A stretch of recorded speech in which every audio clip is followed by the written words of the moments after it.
இந்த வீடியோல மேக்ரோனில செஞ்ச டேஸ்டியான சூப் ரெசிபி தான் பார்க்க போறோம். இதை செய்யறதுக்கு ஒரு கடாயில 2 ஸ்பூன் அளவுக்கு எண்ணெயை விட்டு ஒரு மீடியம் சைஸ் வெங்காயத்தையும் ஒரு பச்சை மிளகாவையும் கட் பண்ணி இதுல சேர்த்து வதக்கணும்.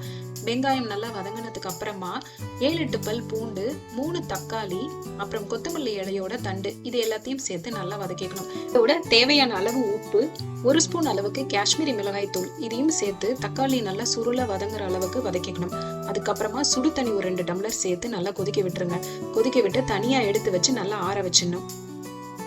தக்காளி, வெங்காயம் இதெல்லாம் ஆறிட்டு இருக்கும் போதே இன்னொரு பாத்திரத்துல 1 ஸ்பூன் அளவுக்கு பட்டர், அதுல நறுக்கி வச்சிருந்த பூண்டு, கேரட், கேப்சிகம், உங்ககிட்ட ஸ்வீட் கார்ன் இருந்ததுன்னா அதையும் சேர்த்துக்கலாம். இதெல்லாம் சேர்த்து லேசா வதக்கிட்டு 1 கப் அளவுக்கு மேக்ரோனி சேர்த்துக்கணும்.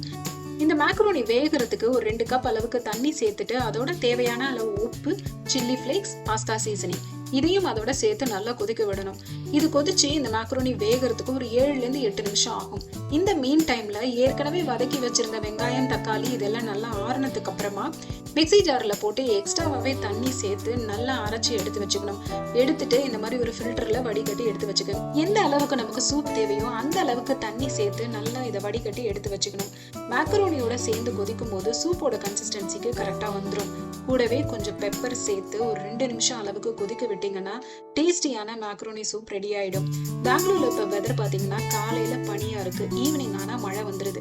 இந்த 2 வெதருக்குமே ஏத்த ஒரு ரெசிபி அப்படின்னா இந்த சூப் ரெசிபியை கண்டிப்பா நான் சொல்லுவேன்.